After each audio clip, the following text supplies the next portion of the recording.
Dozens of people addressing city leaders this evening when it comes to proposed changes to Grand Rapids' city code. The ordinances that are front and center would make changes to GR's disorderly conduct and nuisance codes. Many have argued that the changes unfairly target the city's unhoused community. Despite that, both ordinances just passed a short time ago. This is just like clear class warfare. This is like people who have money in deep pockets get what they want, and the rest of us, to hell with us, right? That seems to be the case. Not all of us are sidewalk bums thinking the government is supposed to take care of us. We do try. I come from a disadvantaged background like a lot of people in this room.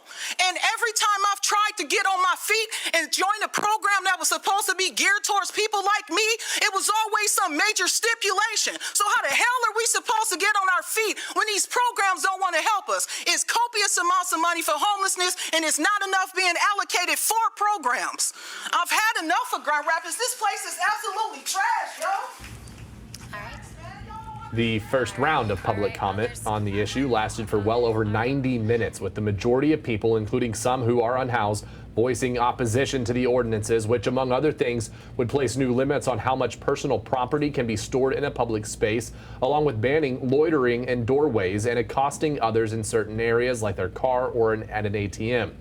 During tonight's meeting, there were a few people who did voice support for the ordinances, saying they could understand what they say the city is hoping to do. I work in the city. I spend a lot of time here. Yeah. And I have a lot of friends who live downtown. Yeah. And I'm all for solutions that help fix the root causes of homelessness. I mean, nobody wants to see that out there.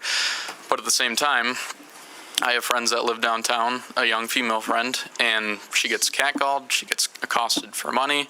I've witnessed people walking in the middle of the streets, knocking on windows, asking for money, doing other things, and regardless of housing status, that's not acceptable behavior. And so I think that these ordinances are there to help that. I see it every day.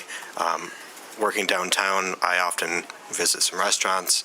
I visit other friends who live downtown, and I often see the same things my friend was just talking about. I see people catcalling. I see people yelling at me for no apparent reason, and these ordinances, I think, are very narrowly tailored to help those things, to make our city a better place for everybody, especially someone like me who pays taxes by working downtown.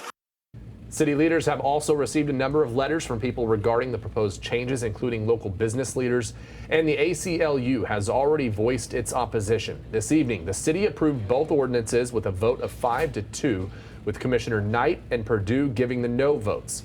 As for the ordinances, city officials say there is a 30-day window for implementation. They will also continue to work with partners and nonprofit organizations to address housing issues.